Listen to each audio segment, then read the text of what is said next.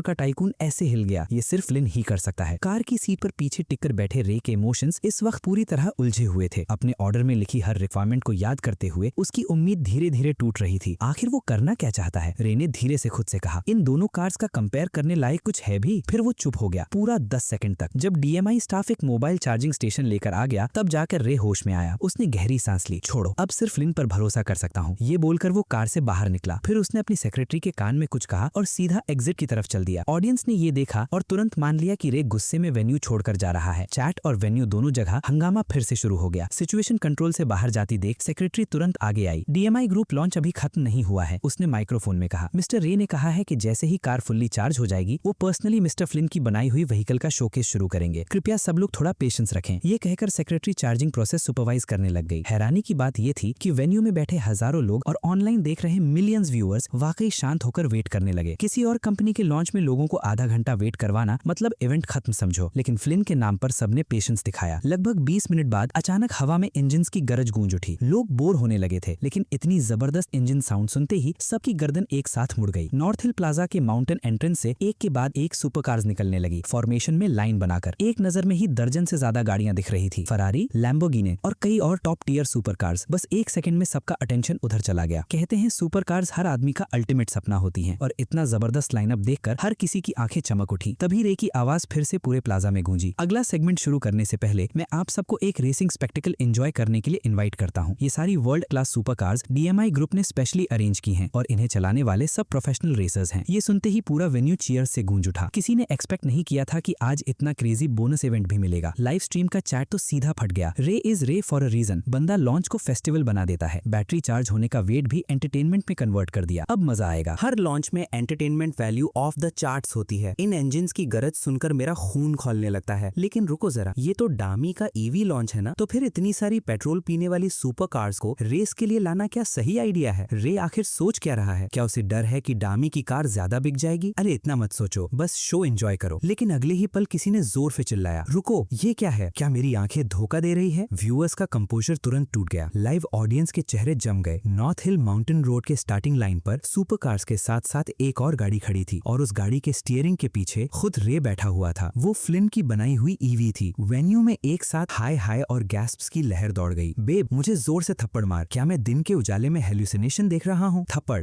Hallucination नहीं है, लेकिन क्या रे पागल हो गया है? मुझे प्रोसेस करने दो। एक तरफ लैम्बोर्गिनी, फरारी, कोनिग्सेक जैसी सुपर कार्स और दूसरी तरफ रे एक इलेक्ट्रिक व्हीकल लेकर रेस में घुस रहा है। अगर रे इन सुपर कार्स का धुआं भी देख पाया तो मैं अपनी बात वापस ले लूंगा। एंटरटेनमेंट वैल्यू के लिए रे को फुल मार्क्स। मैंने अपनी जिंदगी में इतना क्रेजी कार लॉन्च कभी नहीं देखा। सिर्फ नॉर्मल व्यूअर्स ही नहीं, मार्कस और डामी के डायरेक्टर्स भी शॉक में थे। मार्कस ने आंख के कोने को साफ करते हुए कहा, रे क्या तुम खुद पर्सनली प्रूफ करना चाहते हो कि वो कार कितनी बेकार है ताकि कंपैरिजन में हमारी S7 और भी बेहतर लगे? फिर उसने गहरी सांस ली। बस करो रे, डामी ग्रुप और मेरे लिए तुम पहले ही बहुत कुछ कर चुके हो। चाहे तुम एग्जीक्यूटिव डायरेक्टर रहो या नहीं, मेरी नजर में तुम हमेशा रिस्पेक्ट के लायक होगे। मार्कस इतने इमोशन के साथ बोल रहा था कि लग रहा था सच में रे की कुर्बानी से टच हो गया है। बाकी डायरेक्टर्स ने भी तुरंत बात समझ ली। तो ये सब इसीलिए है, जितना बड़ा तमाशा रे क्रिएट करेगा उतना ही ज्यादा अटेंशन S7 को मिलेगा। मार्कस और डायरेक्टर्स के वॉचफुल आईज के सामने रेस फाइनल काउंटडाउन में एंटर कर गई। दर्जन से ज्यादा सुपर कार्स अपने इंजन्स गर जा रही थी। आवाज ऐसी थी जैसे आसमान फट रहा हो और उनके बीच रे की फ्लिन बिल्ट ईवी बिल्कुल एक मासूम बकरी की तरह लग रही थी जो शेर के झुंड में फंस गई हो। फिर काउंटडाउन 0 पर पहुंचा। बैंग, स्टार्टिंग गन फायर हुई। अगले ही सेकंड सारी सुपर कार्स मिसाइल की तरह लाइन से निकल गई। स्टार्ट कंट्रोल स्टार्ट्स देखकर क्राउड पागल हो गया। लेकिन फिर सबकी नजर रे की गाड़ी पर गई और लोग हंसने लगे। हाँ ठीक है, ईवीज की launch acceleration normal petrol car से तेज होती है, लेकिन ये रूल सुपर कार्स पर अप्लाई नहीं होता। यहाँ तो पूरी तरह आउट क्लास हो जाएगी। सिर्फ स्टार्ट के कुछ सेकंड्स में ही रे डजन्स ऑफ मीटर्स पीछे रह गया था। थोड़ी देर बाद तो सुपर कार्स का धुआं तक नजर नहीं आ रहा था, लेकिन यहाँ रे का डामी चेयरमैन होना काम आ गया। ड्रोन ऑपरेटर्स अच्छी तरह जानते थे कि उनकी सैलरी का चेक कौन साइन करता है। 5 ट्रैकिंग ड्रोन्स में से 2 ड्रोन्स पूरी रेस में सिर्फ रे की गाड़ी का पीछा कर रहे थे और इसी तरह रे नॉर्थ हिल माउंटेन रोड के पहले बड़े कर्व तक पहुंच गया। वेन्यू में बैठे लोग और ऑनलाइन देख रहे millions viewers giant LED screen पर नजर जमाए हुए थे। ड्रोन फुटेज क्रिस्टल क्लियर थी। नेचुरली सबका फोकस सुपर कार्स पर ही था। कोई रे की साइड में खास इंटरेस्ट नहीं ले रहा था। लोग बस एक कैजुअल ग्लांस मारकर वापस सुपर कार्स देखना चाहते थे। लेकिन उस एक नजर के बाद किसी की आंखें स्क्रीन से हटी ही नहीं। क्राउड में से किसी ने डिसबिलीफ में चीख मारी। स्क्रीन पर रे की कार 120 किलोमीटर प्रति घंटे की स्पीड से दौड़ रही थी। हाँ, सुपर कार्स जितनी फास्ट नहीं थी, लेकिन ये भी कोई मजाक नहीं था। ये स्पीड तो ज्यादातर हाईवेज की लीगल मैक्सिमम लिमिट के आसपास होती है। और सबसे डरा देने वाली बात ये थी कि इतनी स्पीड पर पहुंचने के बाद भी रे कर्व के लिए जरा सा भी स्लो नहीं हुआ। प्रेडी move to gauge the first curve. Ray ने ब्रेक छूने तक की जरूरत नहीं समझी। वो सीधा टर्न में घुस गया और 1 सेकंड से भी कम टाइम में पूरा आर्क क्लियर करके निकल गया, जैसे टर्न था ही नहीं। गाइस, मैंने सही देखा ना? रे टर्न्स पर स्लो ही नहीं हो रहा। मेरा दिमाग खराब हो रहा है। मुझे तो लग रहा है रे ने वो कॉर्नर सुपर कार ड्राइवर से भी तेज क्लियर किया। लग नहीं रहा उसने सच में तेज क्लियर किया है। मैं टाइमिंग कर रहा था। सबसे फास्ट सुपर कार कोनिग्सेग ने पहले कॉर्नर पर 12 सेकंड लिए। रे ने सिर्फ 0.6 सेकंड में कर दिया, पूरे 20 गुना फास्टर। मुझे लगा रे यहाँ कार शो करने आया है, निकला ड्राइविंग स्किल्स शो करने। बस आज से मैं रे का नंबर 1 फैन हूँ। सबको लगा नो ब्रेक कॉर्नरिंग ही पीक थी, लेकिन किसी को अंदाजा नहीं था कि वो तो बस शुरुआत थी। Heel toe downshift, trail braking, mid throttle drift initiation, हर मूव देखकर लोगों की सांसें रुक रही थी। क्या रे सीक्रेटली रिटायर्ड F1 ड्राइवर है? और सबसे डरावनी बात यह है कि ये मूव्स उसके लिए वार्म अप लग रहे हैं। वेट ट्रांसफर, फ्रंट लिफ्ट करके ओवरटेकिंग लाइन बनाना, टाइट काउंटर स्टीयरिंग से टायर वेयर मैनेज करना, इवेसिव मनोवर्स, और सबसे शॉकिंग चीज इनर्शिया ड्रिफ्ट्स। ये इम्पॉसिबल है। उसकी स्किल्स तो बिल्कुल तकुमी फुजिवारा लेवल की लग रही हैं। चैट पूरी तरह ब्लास्ट हो चुकी थी। किसी ने एक्सपेक्ट नहीं किया था कि रेस का centre of attention super cars नहीं बल्कि रे बन जाएगा। नॉर्थ हिल माउंटेन रोड अपने एंडलेस कर्व्स के लिए फेमस थी और रे अपनी हैरत अंगेज ड्राइविंग टेक्निक्स के साथ लास्ट पोजीशन से सीधा फर्स्ट प्लेस तक पहुंच गया। सिर्फ फर्स्ट प्लेस ही नहीं, उसने सेकंड पोजीशन वाले से लगभग 1 किलोमीटर का गैप बना लिया था। जिन प्रोफेशनल रेसर्स को एक बिना एग्जॉस्ट वाली इलेक्ट्रिक व्हीकल ने ओवरटेक किया था, सबके चेहरे पर एक ही एक्सप्रेशन था, एग्जिस्टेंशियल क्राइसिस। बॉस, रे प्रोफेशनल ड्राइवर कौन है? मैं या आप? सुपर कार कौन चला रहा था, मैं या आप? क्या पता रे के इतने हॉबीज हैं, शायद बचपन से रेसिंग कर रहा हो। जब रे रिटायर करेगा सीधा प्रोफेशनल रेसिंग में जा सकता है। मैं पूरा वेन्यू रेंट करूंगा और सबको देखने बुलाऊंगा। पक्की बात? बिल्कुल, ग्रुप में चलेंगे। लेकिन मार्कस ने ठंडी आवाज में कहा, ठीक है रे की ड्राइविंग इंप्रेसिव है, लेकिन तुम लोग सीरियसली ये तो नहीं मान रहे कि वो एक्चुअल प्रोफेशनल रेसर्स से बेटर है? ये सारे ड्राइवर्स रे ने ही हायर किए थे। क्या पता कितना होल्ड बैक कर रहे हो। मार्कस की बात सुनकर डायरेक्टर्स चुप हो गए और नजरें नीचे कर लीं। इस तरफ सब कंपोज दिख रहे थे, लेकिन वेन्यू में बैठे हजारों लोग और ऑनलाइन देख रहे मिलियंस व्यूअर्स बिल्कुल काम नहीं थे। रे के कार पार्क करने से पहले ही पूरा प्लाजा चीयर से गूंज उठा, लेकिन किसी को पता नहीं था कि स्टीयरिंग व्हील के पीछे बैठा रे खुद सबसे ज्यादा शौक था। उसकी आंखें स्टीयरिंग को घूर रही थी, गला सूख गया था, वो मुश्किल से थूक निकल पाया, चेहरे पर डिसबिलीफ साफ लिखा था। ये हाल लगभग 2 मिनट तक रहा, जब तक बाकी professional drivers finish line cross करके वापस नहीं आ गए। एक ड्राइवर हंसकर बोला, आप हमारे साथ मजाक कर रहे हैं ना? नॉर्थ हिल रेस अरेंज की, हमें यहाँ बुलाया, फर्स्ट प्लेस के लिए 5 मिलियन का प्राइज रखा, हम सब ने अपनी जान लगा दी और एंड में पता चला असली मॉन्स्टर तो आप खुद हो। दूसरा ड्राइवर सर हिलाकर बोला, आपकी स्किल्स लगभग F1 लेवल की हैं। हम जीत ही नहीं सकते थे। बिल्कुल नहीं। सब ड्राइवर्स के चेहरे पर कड़वी सी मुस्कान थी, लेकिन उनकी आंखों में रे के लिए असली रिस्पेक्ट दिख रही थी। जैसे कहते हैं, आम लोग रेस को मजा के लिए देखते हैं, एक्सपर्ट्स टेक्निक देखते हैं, और एक्सपर्ट्स की नजर में रे की ड्राइविंग पूरी तरह इनसेन थी, खासकर जब उसने उन्हें ओवरटेक किया था। वो स्मूथ, सीमलेस और ऑलमोस्ट इम्पॉसिबल मनूवर्स अब तक उनके दिमाग में चल रहे थे। जब प्रोफेशनल रेसर्स ही रे की इतनी तारीफ कर रहे थे तो आम ऑडियंस को कन्विंस करने की जरूरत ही नहीं थी। सबकी नजर अब सिर्फ एक सवाल पर टिक गई थी, क्या असली मॉन्स्टर रे था या फ्लिन की बनाई हुई वो ईवी। हजारों लोग एक साथ आगे बढ़े और चीखने लगे, रे ये तो बिल्कुल सैवेज था। ये रेस किसी हॉलीवुड ब्लॉकबस्टर से भी ज्यादा जबरदस्त थी। रे स्टूडेंट्स लेते हो क्या? मुझे ड्राइविंग सीखनी है। रे ड्राइविंग ट्यूटोरियल रिलीज करो, मैं घुटनों के बल बैठकर पढ़ूंगा। रे मुझे तुम्हारे बच्चे चाहिए। क्राउड का एक्साइटमेंट आसमान छू रहा था। हर सेकंड के साथ आवाजें और ज्यादा क्रेजी होती जा रही थी। रे ने अपनी सेक्रेटरी से माइक्रोफोन लिया और हल्का सा खांसकर गला साफ किया। अगले ही पल पूरा वेन्यू शांत हो गया। फिर रे ने धीरे से एक उंगली साइड की तरफ उठाई। सब लोग उसके इशारे की तरफ मुड़ गए। जब सबने देखा कि रे फ्लिन की ईवी की तरफ इशारा कर रहा है, लोग कुछ बोलने ही वाले थे कि अचानक की आवाज गूंजी। अगले ही पल कार के 4 में से 3 टायर फट गए। चौथा टायर भी टेढ़ा होकर झुक गया। लेकिन तमाशा यही नहीं रुका। कुछ हल्की क्रैकिंग साउंड्स के बाद अंदर से एक जोर का बैंग सुनाई दिया। लग रहा था मोटर भी जलकर खत्म हो गई थी। 1 सेकंड की खामोशी के बाद पूरा वेन्यू हंसी से फट पड़ा। फ्लिन ने रे से कितना लूट लिया। बैटरी चार्ज नहीं थी वो अलग बात है, लेकिन ये बिल्ड क्वालिटी तो ट्रैजिक है। मैंने पहली बार देखा है कि बिल्कुल नई कार एक ही रन में टूटकर बिखर गई है। रे सच में लकी है कि जिंदा है। अगर रेस के बीच में कार टूट जाती तो आज हम रे की कब्र पर फूल चढ़ा रहे होते। मुझे लगता है फ्लिन की कार ने रे को स्लो किया। अगर वो सुपर कार चला रहा होता तो आज कुछ और ही देखने को मिलता। रे एक और रन करो, इस बार कोनिग्सेग में। क्राउड लगातार डिमांड करने लगा। दूसरी तरफ मार्कस के चेहरे पर हल्की सी मुस्कान आ गई। लगता है फ्लिन की कार उतनी खास नहीं थी जितना लोग समझ रहे थे। तभी रे ने माइक्रोफोन उठाया और शांत आवाज में बोला, अच्छा तो फिर मैं तुम सबको कुछ दिखाता हूँ। उसने अपना फोन निकाला और सेक्रेटरी को दे दिया। जैंग मेरे फोन की रिकॉर्डिंग बिग स्क्रीन पर चलाओ। ये कहते वक्त भी रे की आंखों में हैरानी की एक हल्की सी झलक अब तक मौजूद थी। सेक्रेटरी ने तुरंत फोन लिया और सेटअप करने दौड़ पड़ी। ऑडियंस चाहे लाइव हो या ऑनलाइन सब कंफ्यूज थे। किसी को समझ नहीं आ रहा था कि रे क्या दिखाने वाला है। सबकी नजर जायंट LED स्क्रीन पर टिक गई। कुछ सेकंड्स बाद रिकॉर्डिंग स्क्रीन पर चलने लगी।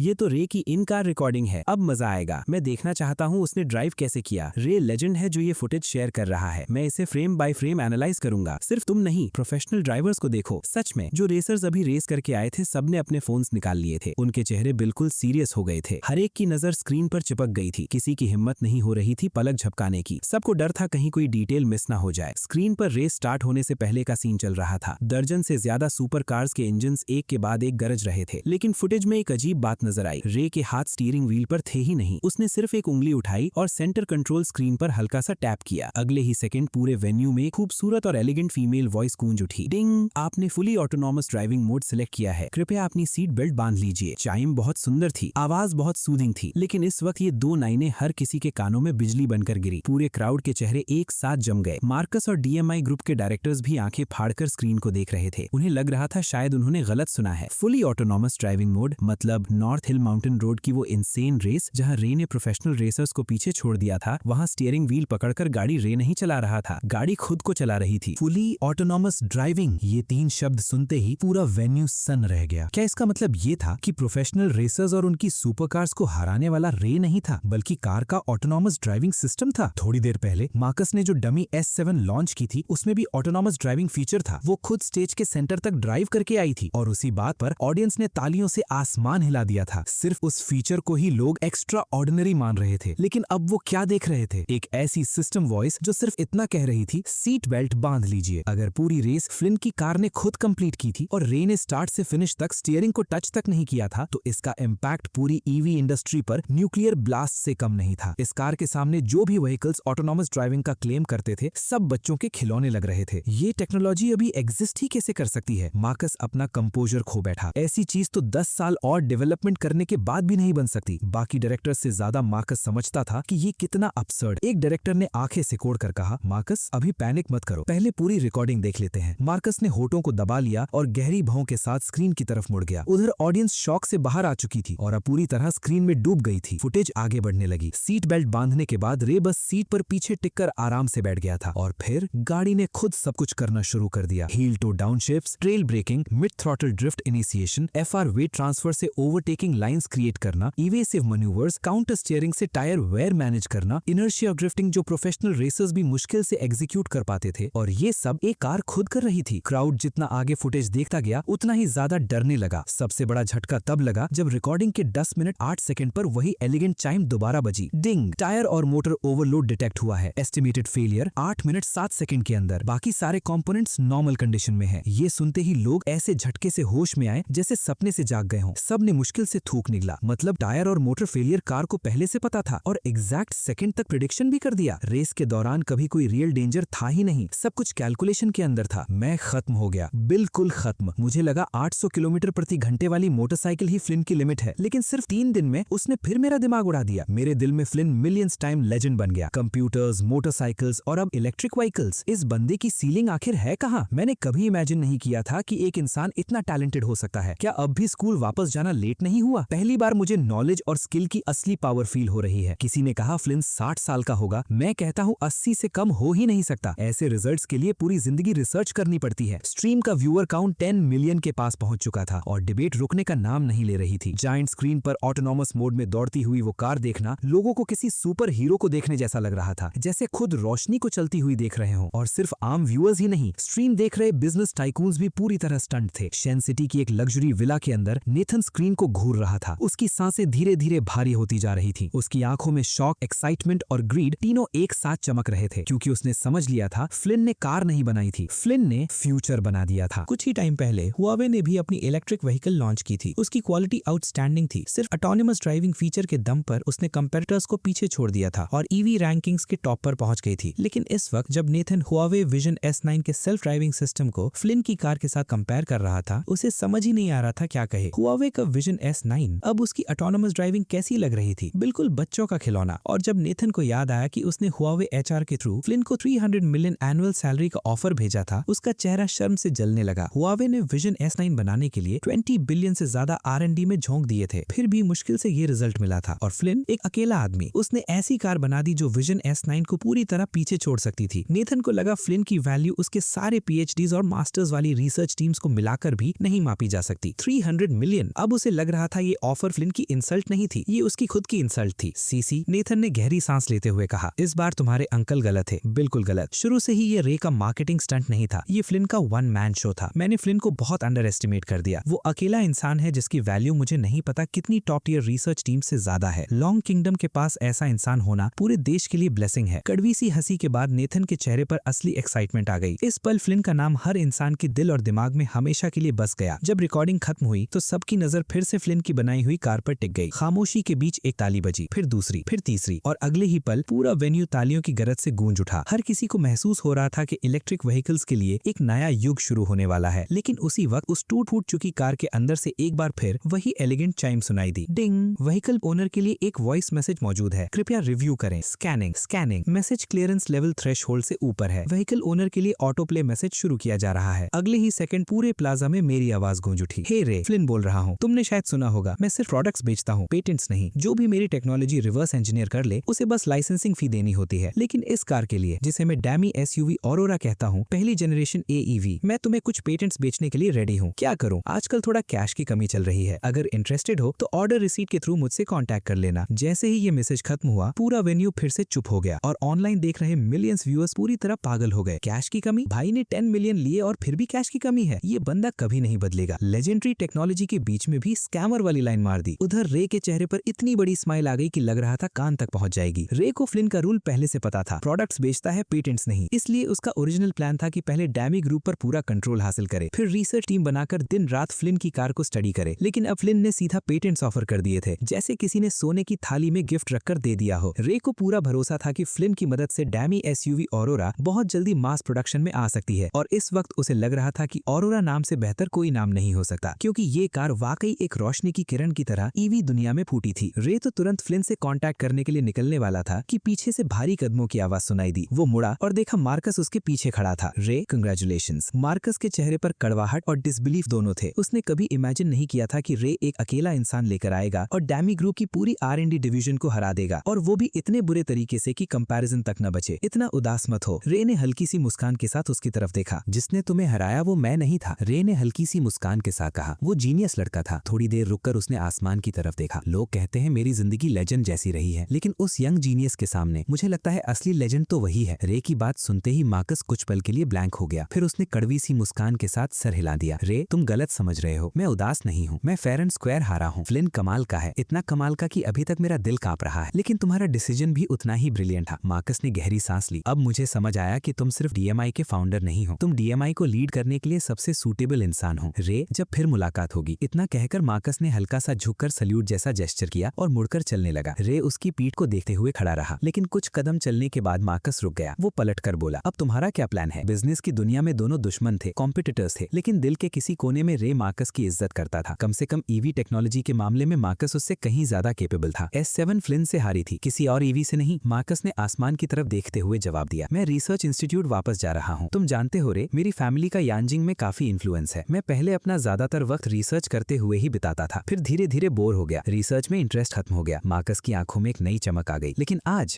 फ्लिन ने मेरे अंदर फिर से एक स्पार्क जगा दी है। रे मुस्कुराया। Good luck. मार्कस ने भी मुस्कुराकर सर हिलाया। थैंक यू रे, कभी वक्त मिले तो चाय पे बैठेंगे। ये कहकर मार्कस ने सब कुछ छोड़ दिया। उसने हाथ हिलाया और स्टाइल के साथ दूर चलता गया। रे उसकी दूर जाती हुई परछाई को देखता रहा, फिर धीरे से खुद से बोला, हर रिसर्चर रिस्पेक्ट और एडमिरेशन डिजर्व करता है, लेकिन ज्यादातर लोग अपनी पूरी जिंदगी गुमनामी में गुजर देते हैं। बहुत कम लोग होते हैं जो बार बार ब्रेक थ्रूज क्रिएट कर सकते हैं। मार्कस, उम्मीद करता हूँ तुम्हें अपना असली रास्ता मिल जाए। फिर उसने आसमान की तरफ देखा और धीरे से मुस्कुराया। फ्लिन जैसा once in a generation freak of nature दुनिया में सिर्फ एक ही होता है। मार्कस के जाने और रे की इस खामोश रिफ्लेक्शन के साथ DMI ग्रुप का launch event officially perfect ending पर पहुंच गया। लेकिन इंटरनेट पर तो असली तूफान अब शुरू हुआ था। फ्लिन का नाम एक बार फिर हर मेजर प्लेटफॉर्म के ट्रेंडिंग चार्ट्स पर छा गया। News sections, front pages, social media feeds, हर जगह सिर्फ एक ही नाम था, अरोरा EV। लोगों ने इलेक्ट्रिक व्हीकल्स पहले भी देखी थी, असिस्टेड सेल्फ ड्राइविंग सिस्टम्स भी देखे थे, लेकिन एक फुली ऑटोनोमस EV जो प्रोफेशनल रेसर्स को रेस में हरा दे, ऐसी चीज किसी ने सपने में भी नहीं सोची थी। इसलिए जो लोग लाइव ब्रॉडकास्ट मिस कर गए थे, जब उन्होंने नॉर्थ हिल रेस की क्लिप्स देखी, हर एक का रिएक्शन एक जैसा था, शॉक। मतलब पहली प्रोफेशन जो टेक्नोलॉजी से ऑब्सोलीट होने वाली है वो फार्मर्स नहीं, रेस कार ड्राइवर्स हैं। ये कैसे पॉसिबल है? ये प्रोफेशन तो फ्यूचर प्रूफ लगती थी। इंटरनेट का शोर हर मिनट बढ़ता गया और इसी शोर के बीच पहली बार फ्लिन कुछ बहुत बड़े लोगों की नजर में आ गया। मेट्रो सिटी का फर्स्ट मिलिट्री डिस्ट्रिक्ट, देश के टॉप 10 मिलिट्री इंस्टॉलेशंस में से एक, जिसकी सबसे बड़ी ताकत सिर्फ कॉम्बैट पावर नहीं थी, बल्कि मिलिट्री रिसर्च और डेवलपमेंट थी। यही देश का सबसे बड़ा मिलिट्री R&D बेस था, जहां काउंटलेस टॉप टियर रिसर्चर्स काम करते थे। इस वक्त इस विशाल कंपाउंड के एक कमरे में एक सिल्वर हेड बुजुर्ग अपने फोन पर वीडियो देख रहे थे। उनके चेहरे पर नेचुरल अथॉरिटी थी। उन्होंने अपने रीडिंग ग्लासेस को थोड़ा ऊपर एडजस्ट किया और गहरी आवाज में कहा, सच में इंप्रेसिव। आज की यंग जनरेशन वाकई डरावनी है। मैंने कभी एक्सपेक्ट नहीं किया था कि लॉन्ग किंगडम में इतना एक्सेप्शनल टैलेंट पैदा होगा। वो कुछ पल के लिए चुप हो गए, फिर अफसोस भरी सांस छोड़ी। बस एक ही प्रॉब्लम है, उसका पूरा फोकस सिविलिंग टेक्नोलॉजी पर है। उसके टैलेंट के हिसाब से ये थोड़ा वेस्ट लगता है। सिल्वर हेड बुजुर्ग चेस्टर ने फोन की स्क्रीन को घूरते हुए धीरे से सर हिला दिया और उसकी आंखों में पहली बार फ्लिन के लिए गहरी दिलचस्पी चमक उठी। चेस्टर ने अपनी डेस्क पर रखे बटन को दबा दिया। कुछ ही मिनट्स बाद एक सीधे पोस्चर वाला यंग मैन दरवाजा नॉक करके अंदर आया। सर, आपने बुलाया? हाँ मार्को, चेस्टर ने सीधा मुद्दे पर आते हुए कहा। इस फ्लिन नाम के यंग मैन तक पहुंचने का कोई तरीका ढूंढो। मैं उसे हमारे R&D बेस में काम करने का इन्विटेशन देना चाहता हूं। चेस्टर ने अपने सबसे पसंदीदा स्टूडेंट्स में से एक मार्को की तरफ देखा। मिलिट्री R&D बेस के हेड होने के नाते चेस्टर के बहुत स्टूडेंट्स थे, लेकिन टैलेंट और एप्टीट्यूड के मामले में मार्को टॉप 5 में आता था। इसी वजह से चेस्टर उसके साथ हमेशा काफी जेंटल रहता था। लेकिन चेस्टर की बात सुनते ही मार्को थोड़ा हिचकिचाया। सर, मैंने फ्लिन के बारे में सुना है, आजकल उसके काफी कारनामे इंटरनेट पर वायरल हो रहे हैं, लेकिन उसे सीधा हमारे बेस में इन्वाइट करना, क्या ये थोड़ा रूल्स बेंड करना नहीं होगा? मार्को ने शांत लहजे में कहा, यहाँ जितने भी लोग हैं सब टॉप मिलिट्री एकेडमीज और रिसर्च इंस्टीट्यूट से रिक्रूट किए गए हैं। उनमें से आधे से ज्यादा के पास कम से कम 5 साल का मिलिट्री रिसर्च एक्सपीरियंस है। फ्लिन का पूरा बैकग्राउंड सिविलियन फील्ड का है। अगर उसे यहाँ ले भी आए तो शायद उसे मिलिट्री रिसर्च की बेसिक अंडरस्टैंडिंग भी ना हो। नॉर्मली चेस्टर के ऑर्डर्स पर कोई सवाल नहीं उठाता था। बेस में हर कोई उसकी बात मान लेता था। कोई चैलेंज करे तो उसे उसके लेजेंडरी टेम्पर का सामना करना पड़ता। बहुत से नए रिसर्चर्स उसकी डांट सुनकर रो तक चुके थे, लेकिन मार्को अलग था। चेस्टर उसके साथ हमेशा थोड़ा सॉफ्ट रहता था, जैसे एक्सपेक्ट किया जा सकता था। चेस्टर सिर्फ मुस्कुराया। मैं ये नहीं कह रहा कि उसे तुरंत फुल मेंबर बना दिया जाएगा। मैं सिर्फ चाहता हूं कि फ्लिन एक बार ट्राई करे। सिविलियन रिसर्च और मिलिट्री रिसर्च बिल्कुल अलग दुनिया है। मिलिट्री फील्ड में भी उसके पास वही ब्रिलियंस है या नहीं, ये सिर्फ वक्त बता सकता है। चेस्टर ने हाथ हिला दिया। ठीक है, जाओ और कॉन्टैक्ट एस्टैब्लिश करो। मार्को ने सिर हिला दिया और दरवाजे की तरफ चल दिया, लेकिन जैसे ही उसका हाथ डोरनॉब तक पहुंचा, चेस्टर की आवाज फिर गूंज उठी। ओह, एक और बात, क्या सेरिना का एक्सपेरिमेंट कंप्लीट हो गया? सेरिना का नाम सुनते ही मार्को की आंखों में एडमिरेशन की चमक आ गई। उसने तुरंत सिर हिला दिया। जी सर, डॉक्टर सेरिना ने TZ type ultra hard alloy पर अपनी रिसर्च कंप्लीट कर ली है। ये एक्सपेरिमेंट 2 साल तक चलता रहा, लेकिन उसका ब्रेक थ्रू हमारे लैंड बैटल टैंक्स के लिए हिस्टोरिक रेवोल्यूशन ला सकता है। इस अल्ट्रा हार्ड एलॉय की वजह से हमारे टैंक्स की कॉम्बैट कैपेबिलिटी कम से कम 2 लेवल्स जंप करेगी। मार्को की आवाज रिस्पेक्ट से भरी हुई थी। डॉक्टर सेरिना ही असली जीनियस है। उसने बिल्कुल नहीं छिपाया कि उसकी नजर में सेरिना कितनी एक्स्ट्रॉर्डिनरी है। जिस तरीके से वो बात कर रहा था उसके सामने फ्लिन की अचीवमेंट्स भी कुछ नहीं लगती थी। चेस्टर ने सिर हिलाया और उसके सख्त चेहरे पर हल्की सी मुस्कान आ गई। वो लड़की वाकई एक्स्ट्रॉर्डिनरी है, उसकी एप्टीट्यूड बहुत हाई है। उसने मेरे अंडर सिर्फ 2 साल और 6 महीने ट्रेनिंग ली और उसके बाद सीधा बेस की फुल एडवाइजर बन गई। फिर उसने मार्को की तरफ देखा। मार्को, तुम सबको भी और मेहनत करनी होगी। जी सर। मार्को सीधा खड़ा हो गया। हम आपको डिसअपॉइंट नहीं करेंगे। गुड। चेस्टर ने सिर हिलाया। पहले फ्लिन से कांटेक्ट करो, उसके बाद सबको हॉल 1 में मीटिंग के लिए इन्फॉर्म करो और सेरिना को भी वहां बुलाना। जी सर, मैं अभी अरेंज करता हूँ। जैसे ही मार्को को एहसास हुआ कि वो सेरिना से मिलने वाला है, उसका पूरा मूड ब्राइट हो गया। उसने कदम तेज कर दिए और चेस्टर के ऑफिस से बाहर निकल गया। मार्को के जाने के बाद चेस्टर ने फिर से अपना ध्यान फोन की स्क्रीन पर लगा दिया। स्क्रीन पर अब भी फ्लिन की फुल्ली ऑटोनॉमस ईवी का फुटेज चल रहा था। इस मिलिट्री जायंट की आंखों में एडमिरेशन और एंटिसिपेशन दोनों चमक रहे थे। उधर मैं रे को अरोरा ईवी का कोर टेक्निकल डेटा भेजने के बाद फाइनली वर्कशॉप से बाहर निकलने का फैसला कर चुका था। मैं कुछ दिन प्रॉपर्ली रेस्ट करना चाहता था। पिछले हुनर की मेमोरीज में मुझे पता चला था कि वर्कशॉप में सोने के लिए रूम तो था, लेकिन मेरी फिलॉसफी सिंपल थी, काम और जिंदगी को अलग रखना चाहिए। और वैसे भी इतने दिनों से मैं वर्कशॉप में अकेला पड़ा हुआ था। अगर ऐसे ही चलता रहा तो मेरी सोशल स्किल्स पूरी तरह खत्म हो जाएंगी। मैंने वर्कशॉप का दरवाजा खोलकर बाहर निकला। गर्म दोपहर की धूप सीधे चेहरे पर पड़ी। मैंने दोनों हाथ फैलाए और एक लंबी संतुष्ट जमाई ली। मुझे बिल्कुल अंदाजा नहीं था कि इस वक्त इंटरनेट, बिजनेस वर्ल्ड और मिलिट्री R&D बेस के अंदर कितने लोग मेरे बारे में सोच रहे थे। मेरे लिए तो अभी सिर्फ एक ही मिशन था, कुछ दिन आराम करना। मेरा प्लान सिंपल था, वर्कशॉप को कुछ दिन के लिए शांत छोड़ देना, या फिर अगर कोई सच में इंटरेस्टिंग ऑर्डर आ गया तो सीधा उस पर जंप कर जाना। अब जब फेज 3 का मिलिट्री ग्रेड मैन्युफैक्चरिंग अनलॉक हो चुका था तो नेचुरली मेरा मन और भी बड़े चैलेंजेस लेने का कर रहा था। ठीक है, फिलहाल यही प्लान है। अब सिटी चलते हैं। मैंने हल्की सी सांस छोड़ी, अपनी पुरानी सेकंड हैंड जेटा में बैठा और आराम से सिटी की तरफ निकल पड़ा। उधर शहर के दूसरे कोने में metro city first military district के R&D बेस के अंदर चेस्टर कॉन्फ्रेंस हॉल की तरफ चल रहा था। लेकिन हॉल के पास पहुंचने से पहले ही उसके कानों में चीखने की आवाजें पड़ने लगी। सरीना, मारना बंद करो, मैं सरेंडर करता हूँ। डॉक्टर सरीना, आप अब एडवाइजर हो, आप लोगों को ऐसे पीट नहीं सकती, कुछ टूट जाएगा। ये सब सुनते ही चेस्टर का चेहरा एक पल के लिए सख्त हो गया। फिर उसने बेबसी हंसी छोड़ी। ये लड़की भी ना। उसने कदम तेज कर दिए। जैसे ही वो कॉन्फ्रेंस रूम के दरवाजे तक पहुंचा, उसने एक खूबसूरत सिलुएट को हवा में किक मारते देखा। एक रिसर्चर सीधा उड़ता हुआ दूर जा गिरा। लूज पैंट्स के नीचे छुपी हुई लंबी टांगे ताकत से भरी हुई थी, लेकिन साथ ही इतनी खूबसूरत कि नजर हटाना मुश्किल हो। सरीना को जरा भी पता नहीं था कि चेस्टर पीछे खड़ा सब देख रहा है। उसने जमीन पर पड़े रिसर्चर्स को देखा, हाथ झाड़े, बाहें फोल्ड की और बोली, सीरियसली तुम लोग बहुत वीक हो। मैं कितनी बार बोल चुकी हूँ, रिसर्च के साथ एक्सरसाइज भी करो। 2 साल हो गए, अभी तक इतने पैथेटिक कैसे हो? उसकी क्रिस्प और कॉन्फिडेंट आवाज पूरे कॉन्फ्रेंस रूम में गूंज उठी। जमीन पर पड़े रिसर्चर्स लगभग रो देने वाले थे। साइड में खड़े लोग भी अपनी मुस्कान रोक नहीं पा रहे थे। सरीना, ऐसा नहीं है कि हम ट्रेनिंग नहीं करते, हम रोज 20 किलोमीटर माउंटेन ट्रेल्स दौड़ते हैं। 2 साल में एक दिन भी मिस नहीं किया। लेकिन तुमसे लड़ना हम कैसे जीत सकते हैं? स्पेशल फोर्सेस वाले तक तुमसे बचकर निकलते हैं, हम क्या ही करें? छोड़ो सरीना, जो करना है कर लो, हम खड़े खड़े मरना पसंद करेंगे। सब ने एक साथ शिकायत करनी शुरू कर दी। सरीना ने उन्हें देखा, कुछ सेकंड्स तक चुप रही, फिर उसने अपनी उंगलियों की जॉइंट्स क्रैक किए और आगे बढ़ी। गुड, कम से कम बैकबोन तो है। अभी तुम्हारी बात थोड़ी मर्दाना लगी, चलो तुम्हारी विश पूरी करती हूँ। उसकी लंबी टांग फिर से किक के लिए उठ चुकी थी कि तभी चेस्टर और नहीं देख सका। बस सरीना, चेस्टर ने हाथ पीछे बांधते हुए अंदर कदम रखा। अपने जूनियर्स को टॉर्चर करना बंद करो। जैसे ही सबकी नजर चेस्टर पर पड़ी, पूरा माहौल बदल गया। रिसर्चर्स की आंखों में ऐसी चमक आ गई जैसे किसी ने उन्हें मौत से बचा लिया हो। प्रोफेसर, बचा लीजिए, प्लीज हमें बचा लीजिए। वो सब भागकर चेस्टर के पास आ गए। किसी को देखकर लग ही नहीं रहा था कि ये देश के टॉप मिलिट्री रिसर्चर्स हैं। चेस्टर ने सिर हिला दिया। बस करो, सरीना की नीयत बुरी नहीं है। स्ट्रॉन्ग बॉडी के बिना लॉन्ग टर्म रिसर्च सस्टेन नहीं होती। सब लोग अपनी सीट्स पर बैठो, आज एक इंपॉर्टेंट मैटर डिस्कस करना है। आखिरी लाइन के साथ चेस्टर की आवाज नोटिसेबली सीरियस हो गई। कॉन्फ्रेंस रूम में बैठे दर्जनों रिसर्चर्स तुरंत सीरियस मोड में आ गए। हंसी मजाक गायब हो गया, सब अपनी जगह बैठ गए। सिर्फ सरीना ही ऐसी थी जो बिल्कुल रिलैक्स थी। उसने कैजुअली एक चेयर खींची और बैठ गई। चेस्टर ने उसकी तरफ एक नजर डाली और प्रोजेक्शन स्क्रीन ऑन कर दी। वीडियो चलना शुरू हुआ। कुछ ही सेकंड्स में रूम में बैठे हर रिसर्चर की नजर स्क्रीन पर चिपक गई। स्क्रीन पर एक ऐसी कार थी जिसके स्टीयरिंग पर कोई कंट्रोल नहीं कर रहा था। कार खुद ड्राइव कर रही थी, फुल्ली ऑटोनॉमस मोड में। और सिर्फ ड्राइव नहीं, ऐसे रेसिंग मैनूवर्स परफॉर्म कर रही थी जो देखकर प्रोफेशनल रेसर्स भी शॉक हो जाएं। एक के बाद एक सुपर कार्स को पीछे छोड़ते हुए वो रेस जीत गई। इतनी इलीट मिलिट्री रिसर्चर्स भी अपनी सरप्राइज छुपा नहीं पाए। सरीना ने वीडियो देखते हुए आंखें हल्की सी सिकोड़ ली। उसकी तीखी नजर में सोच विचार साफ दिख रहा था। जब वीडियो खत्म हुआ तो वो गहरी सोच में डूब गई। चेस्टर धीरे धीरे रूम के फ्रंट तक गया, फिर उसने सब पर नजर डाली। उसकी आवाज में हमेशा वाली अथॉरिटी थी। जो तुमने अभी देखा, ये सिर्फ कुछ घंटे पहले हुआ है। हमारे देश की एक टॉप टेक्नोलॉजी कंपनी के लॉन्च इवेंट की रिकॉर्डिंग। कॉन्फ्रेंस रूम में पूरी खामोशी छा गई। हर किसी को महसूस हो रहा था कि चेस्टर उन्हें ये वीडियो सिर्फ दिखाने के लिए नहीं लाया, इसके पीछे कुछ और भी था, कुछ बहुत बड़ा। यकीन है तुम सब में से कुछ लोग फ्लिन का नाम पहले ही सुन चुके होंगे। चेस्टर ने कॉन्फ्रेंस रूम में नजर दौड़ाई, और जो नहीं जानते वो अब जान गए। अब बताओ, जो तुमने अभी देखा उसके बारे में क्या सोचते हो? चेस्टर की आवाज धीरे धीरे खामोश हो गई। कॉन्फ्रेंस रूम में बैठे डजन एलीट रिसर्चर्स एक दूसरे की तरफ देखने लगे और चर्चा शुरू हो गई। फ्रंट रूम में बैठी सरीना आंखें सिकोड़ कर चुपचाप सोच रही थी। काफी काफी देर बाद एक रिसर्चर खड़ा हुआ। प्रोफेसर, मेरी पर्सनल ओपिनियन में सिविलियन पर्सपेक्टिव से देखें तो ये टेक्नोलॉजी ड्राइविंग एक्सपीरियंस को मैक्सिमम लेवल तक ले जा सकती है, लेकिन स्ट्रीट रेसिंग इलीगल है। अगर DMI ग्रुप इस कार को मार्केट में लाना चाहता है तो ये रेसिंग फंक्शन कभी रेगुलेटरी अप्रूवल पास नहीं करेगा। हाँ, टेक्निकल स्टैंड पॉइंट से देखा जाए तो मैं फ्लिन को काफी एडमायर करता हूँ। लगता है इंटेलिजेंस सिस्टम्स के लिए उसके पास नेचुरल टैलेंट है। मार्को ने पहले मेंशन किया था कि आप फ्लिन को हमारे बेस में रिक्रूट करना चाहते हैं। मुझे लगता है अगर वो कुछ साल मिलिट्री टेक्नोलॉजी सीख ले तो मिलिट्री AI फील्ड में काफी कंट्रीब्यूशन कर सकता है। सिल्वर फ्रेम्ड ग्लासेस पहने हुए हैंडसम रिसर्चर ने बड़े कॉन्फिडेंस से अपनी बात रखी। चेस्टर ने उसकी तरफ देखा और अचानक पूछ लिया, स्टीवर्ट, अगर हम मिलिट्री एप्लीकेशन की बात करें तो? Military application? स्टीवर्ट एक सेकंड के लिए रुक गया, फिर मुस्कुराया और सिर हिला दिया। प्रोफेसर, आप मुझे टेस्ट कर रहे हैं, लेकिन इस सवाल का जवाब काफी सिंपल है। मेरे हिसाब से ये टेक्नोलॉजी फिलहाल मिलिट्री यूज के लिए सूटेबल नहीं है। हाँ, autonomous driving system combat resources को फ्री कर सकता है, लेकिन मशीन कितनी भी इंटेलिजेंट हो, आखिर में वो ठंडे कंपोनेंट्स का एक पाइल ही होती है। बैटलफील्ड हर सेकंड बदलता है और मशीन कभी भी हर सिचुएशन में सही डिसीजन नहीं ले सकती। स्टीवर्ट ने प्रोजेक्टर की तरफ इशारा किया। ऑटोनोमस सिस्टम का बेसिक प्रिंसिपल होता है सबसे डायरेक्ट और सबसे एफिशिएंट रूट चूज करना। ये उसकी कोर लॉजिक है, लेकिन बैटलफील्ड में आगे बढ़ना हमेशा सही डिसीजन नहीं होता और कभी-कभी बिल्कुल सेफ भी नहीं होता। अगर ऐसी टेक्नोलॉजी को डायरेक्टली मिलिट्री हार्डवेयर पर अप्लाई कर दिया जाए तो इररिवर्सिबल डिजास्टर हो सकता है। उसकी बात खत्म होते ही कॉन्फ्रेंस रूम में अग्रीमेंट की आवाजें गूंजने लगी। इस बार पहले से काफी ज्यादा लोग सिर हिला रहे थे। कई फीमेल रिसर्चर्स ने तो स्टीवर्ट की तरफ एडमिरेशन भरी नजरों से देखा, लेकिन तभी एक तीखी आवाज ने पूरे रूम का माहौल बदल दिया। स्टीवर्ट, क्या फ्लिन को जीनियस मान लेना इतना मुश्किल है? पूरा रूम एकदम चुप हो गया। सबने आवाज की डायरेक्शन में देखा। सरीना, उसके होठों पर हल्की सी ठंडी मुस्कान थी। तुम लोग खुद को बहुत ज्यादा इंपॉर्टेंट समझते हो। उसका काम जेन्युइनली इनक्रेडिबल है, लेकिन अगर तुम में से किसी को वही टास्क दिया जाता, क्या तुम उस लेवल का ऑटोनॉमस ड्राइविंग सिस्टम बना पाते? हर लफ्ज में ताना था, हर सेंटेंस सीधा थप्पड़ लग रहा था। स्टीवर्ट और बाकी रिसर्चर्स के चेहरे तुरंत ऑकवर्ड हो गए, लेकिन जब उन्होंने देखा कि बोलने वाली सरीना है तो किसी में जवाब देने की हिम्मत नहीं हुई। स्टीवर्ट ने मुश्किल से हिम्मत जुटाई। सरीना, मेरा मतलब फ्लिन को नीचा दिखाना नहीं था। मैं सिर्फ ऑब्जेक्टिव एनालिसिस कर रहा था और ऑटोनॉमस ड्राइविंग मेरा फील्ड भी नहीं है। सच कहूं तो मुझे नहीं पता कि मैं वैसे सिस्टम बना भी सकता हूं या नहीं। सरीना ने सीधा आंखें घुमाई, फिर उसने चेस्टर की तरफ देखा। प्रोफेसर, देखा आपने, ये सब कितने प्रिटेंशियस हैं। हाँ, कुछ मिलिट्री टेक्नोलॉजी सिविलियन सेक्टर से आगे हैं, लेकिन जो टेक्नोलॉजी रे जैसे इंसान को भी स्पीचलेस कर दे, उसे ये लोग बस ऑब्जेक्टिव एनालिसिस कहकर डिसमिस कर देते हैं। सरीना की आवाज और ठंडी हो गई। इन लोगों ने साइंस के लिए बेसिक रिस्पेक्ट तक खो दिया है। फिर उसने पूरे रूम की तरफ देखा। मेरी मानो तो सबको यहाँ इकट्ठा करना ही वेस्ट था। हर एक को अलग सॉलिटरी रूम में लॉक कर दो और बोलो जाकर असली रिसर्च करो। कम से कम रूम में इतना ईगो तो नहीं भरेगा। ये बोलते वक्त सरीना ने पलक तक नहीं झपकाई। रूम में बैठे स्टीवर्ट, मार्को और बाकी सब रिसर्चर्स की आईलिड्स जोर जोर से ट्विच करने लगी। किसी को समझ नहीं आ रहा था कि इंसल्ट पर गुस्सा करें या ये माने कि सरीना की बात में सच्चाई भी है। और सबसे बुरी बात तो ये थी, सरीना इतनी टैलेंटेड थी कि कोई उससे आर्ग्यू भी नहीं कर सकता था। अगर सेरेना की कॉम्बैट स्किल्स स्पेशल फोर्सेस के लेवल की ना होती तो शायद रूम में बैठे रिसर्चर्स उससे जवाब जरूर देते, लेकिन अभी के लिए सबके पास सिर्फ दो ऑप्शंस थे। या तो जमीन की तरफ देखते रहो और प्रिटेंड करो कि कुछ सुना ही नहीं, या फिर बेचारी नजरों से चेस्टर की तरफ देखो और उम्मीद करो कि वो बचाने आ जाएगा। सेरेना की बातें काफी तीखी थी, लेकिन पूरी तरह गलत भी नहीं थी। चेस्टर ने हल्का सा सिर हिलाया। सेरेना की बात कड़वी जरूर है, लेकिन उसमें कुछ सच्चाई है। फ्लिन का ऑटोनोमस ड्राइविंग सिस्टम वाकई अपने वक्त से बहुत आगे है। वो एक रिमार्केबल यंग मैन है और मैं उसे यहाँ देखने का इंतजार कर रहा हूँ। फिर चेस्टर ने मार्को की तरफ देखा। मार्को, कोई प्रोग्रेस हुई? उससे कांटेक्ट कर पाए? मार्को एक सेकंड के लिए ब्लिंक किया, फिर उसने अपना फोन निकाला और ऑकवर्ड एक्सप्रेशन के साथ बोला, सर, मैंने टाइगर शार्क प्लेटफॉर्म से ऑफिशियल चैनल्स के थ्रू फ्लिन का रजिस्टर्ड नंबर निकाला, कॉल भी किया, हमारे रिक्रूटमेंट ऑफिस के ऑफिशियल नंबर से मैसेजेस भी भेजे, लेकिन कोई रिस्पॉन्स नहीं आया। चेस्टर ने इस बात को फिलहाल साइड में रख दिया, लेकिन उसी वक्त सेरेना ने मार्को की तरफ एक तीखी नजर डाली। मार्को की आवाज में जो हल्का सा प्रोवोकेशन छुपा हुआ था, सेरेना उसे मिस नहीं कर सकती थी। उसने सब कुछ नोटिस कर लिया था। चेस्टर ने हाथ हिला दिया। ठीक है, फ्लिन के जवाब का वेट करते हैं। मुझे यकीन है अगर उसे रिसर्च में सच में इंटरेस्ट है तो वो ऐसी अपॉर्चुनिटी मिस नहीं करेगा। फिर चेस्टर की आवाज सीरियस हो गई। अब असली एजेंडा शुरू करते हैं। ये सुनते ही कॉन्फ्रेंस रूम का माहौल बदल गया। सब लोग सीधे होकर बैठ गए। अब उन्हें समझ आ गया था कि फ्लिन वाली डिस्कशन तो बस वार्म अप थी। मीटिंग का असली पर्पस कुछ और था। सबकी नजर के सामने चेस्टर ब्लैक बोर्ड के पास गया। उसने चौक उठाया और बड़े बड़े लेटर्स में लिखा, strategic aircraft defence capability breakthrough points. Board पर लिखे शब्दों को देखते ही कॉन्फ्रेंस रूम में बैठे हर रिसर्चर का एक्सप्रेशन सीरियस हो गया। उधर चेस्टर, सेरेना और देश के टॉप मिलिट्री रिसर्चर्स इस क्रिटिकल डिस्कशन में घुस गए। और इसी वक्त शेन सिटी में स्विफ्ट सेंड हेडक्वार्टर्स के अंदर एक और आदमी अपना सर पकड़कर बैठा था। देश की सबसे बड़ी डिलीवरी कंपनी का CEO विक्टर। उसका असिस्टेंट लियम परेशान चेहरे के साथ बोला, क्या हम सच में R&D कंटिन्यू करने वाले हैं? पिछले 6 एक्सपेरिमेंट्स फेल हो चुके हैं। अगर हम ऐसे ही पैसे डालते रहे तो पता नहीं और कितना पैसा जल जाएगा। उसकी आवाज में दर्द साफ सुना जा सकता सकता था। पिछले साल की शुरुआत से ही स्विफ्ट सेंड डिलीवरी स्पीड को नेक्स्ट लेवल पर ले जाना चाहता था, इसलिए उन्होंने ड्रोन डिलीवरी प्रोजेक्ट लॉन्च किया था। इस प्रोजेक्ट के लिए कंपनी ने ह्यूज रिसर्च टीम्स हायर की थी और टोटल इन्वेस्टमेंट 1 बिलियन से भी ऊपर चली गई थी। पब्लिक के सामने बड़े बड़े प्रोमिसेस किए गए थे, ऐसा ड्रोन जो लॉन्ग रेंज फ्लाई कर सके, हैवी पेलोड कैरी कर सके, स्टेबिलिटी आउटस्टैंडिंग हो, डिलीवरी एफिशिएंसी ड्रामेटिकली इंप्रूव हो, nation wide same day delivery. Slogan सुनने में कमाल लगता था, लेकिन रियलिटी में सब उल्टा हुआ। 6 एक्सपेरिमेंट्स, 6 फेलियर्स। कहीं रेंज फेल हो गई, कहीं पेलोड वीक निकला, कहीं दोनों ठीक थे लेकिन स्टेबिलिटी बिल्कुल बकवास थी। 1 साल से ज्यादा वक्त में स्विफ्ट सेंड ने पैसे भी जला दिए थे और काउंटलेस ड्रोन प्रोटोटाइप्स भी उड़ा दिए थे। अब विक्टर और कंपनी दोनों डेड एंड पर खड़े थे। अगर प्रोजेक्ट छोड़ देते तो इतना पैसा वेस्ट हो जाता और विक्टर अपने वादों का पक्का आदमी था। पब्लिक प्रोमिसेस करने के बाद अगर वो चुप हो जाता तो स्विफ्ट सेंड की रेपुटेशन का क्या होता, लोग उसके बारे में क्या सोचते। काफी देर तक सोचने के बाद विक्टर ने दांत भींच लिए। नहीं, चाहे जो हो प्रोजेक्ट कंटिन्यू होगा। ये सुनते ही लियम के पैरों तले जमीन खिसक गई। विक्टर प्लीज दोबारा सोचिए, स्विफ्ट सेंड प्रॉफिट में है लेकिन हम ऐसे बस। विक्टर ने हाथ उठाकर उसकी बात काट दी। लियम तुरंत चुप हो गया। फिर उसने देखा कि विक्टर किस तरफ देख रहा था। उसकी गर्दन धीरे से स्क्रीन की तरफ घुमी और अगले ही पल उसका गला सूख गया। स्क्रीन पर एक फ्रोजन फ्रेम था। फ्रेम में रे था और उसके साथ फ्लिन की बनाई हुई ऑरोरा ईवी। विक्टर, तुम सोच नहीं रहे, मैं भी तो वही सोच रहा हूँ लियम। अगर फ्लिन एक रेवोल्यूशनरी इलेक्ट्रिक व्हीकल बना सकता है तो हमारी स्पेक्स के हिसाब से एक ड्रोन बनाना उसके लिए इतना मुश्किल नहीं होना चाहिए। यार मेरा दिमाग भी ना, मुझे इतनी देर कैसे लग गई ये समझने में। जैसे ही मैंने नॉर्थ हिल प्लाजा में डैमी ग्रुप के ऑटो लॉन्च के बारे में सुना था, मुझे तभी ये आइडिया आ जाना चाहिए था। फ्रस्ट्रेशन में विक्टर जोर से अपनी थाई पर हाथ मारता है, फिर कंप्यूटर खोलकर तुरंत ऑर्डर प्लेस करना शुरू कर देता है। टाइप करते वक्त वो हंसी रोक नहीं पाता। लियम, तुम फ्लिन की स्कैमर वाली रेपुटेशन को लेकर टेंशन ले रहे हो ना? अगर उसने सच में मेरे लिए ये ड्रोन बना दिया तो मुझे फर्क ही नहीं पड़ेगा अगर वो फ्यूल स्किप भी कर दे। बस ये टैंक ही तो है, मेरे लिए पॉकेट चेन। बात खत्म होते होते विक्टर ऑर्डर भी सबमिट कर देता है, फिर कुर्सी पर पीछे टिक कर एक लंबी राहत की सांस लेता है, जैसे उसके कंधों से कोई बड़ा बोझ उतर गया हो। लेकिन लियम की भौहें अब भी सिकुड़ी हुई थी। विक्टर, मुझे उस बात की चिंता नहीं है। मेरा मतलब है फ्लिन बहुत ज्यादा यंग है। नॉर्थ हिल प्लाजा वाली वॉइस रिकॉर्डिंग के हिसाब से सब लोग एस्टिमेट कर रहे हैं कि फ्लिन की एज लगभग 20 साल ही है। इतनी उम्र में ऐसी ईवी बनाना ही अपने आप में शॉकिंग है। हर कोई उसकी तारीफ करेगा, लेकिन जीनियसेस की भी लिमिट्स होती हैं। फ्लिन सिर्फ 20 साल का लड़का है। वो एक साथ ईवी टेक्नोलॉजी और ड्रोन मैन्युफैक्चरिंग दोनों में मास्टरी कैसे हासिल कर सकता है? और जो स्पेक्स हमें चाहिए वैसे प्रोडक्ट्स दुनिया के किसी मार्केट में कभी आए ही नहीं। उन्हें globally one of a kind कहना भी गलत नहीं होगा। क्या फ्लिन सच में ये कर पाएगा? लियम अपनी हर चिंता खुलकर रख देता है। विक्टर कुछ सेकंड्स तक चुप रहता है, फिर खिड़की के बाहर नीले आसमान की तरफ देखते हुए बोलता है, लियम, मैं फ्लिन की पोटेंशियल पर भरोसा करना चूज करता हूँ। ये सुनकर लियम के पास कहने को कुछ नहीं बचता। कुछ देर बाद वो खुद को संभालते हुए बोलता है, विक्टर, शायद तुम सही हो, लेकिन क्या फ्लिन हमारा ऑर्डर एक्सेप्ट ही करेगा? अभी उसके पास ऑर्डर प्लेस करने वालों की लाइन लगी होगी। ये सुनते ही विक्टर पूरे कॉन्फिडेंस के साथ हाथ हिला देता है। बिल्कुल टेंशन नहीं, मैंने ऑलरेडी चेक कर लिया है। फ्लिन की शॉप पर अभी सबसे बड़ा ऑर्डर सिर्फ $20 मिलियन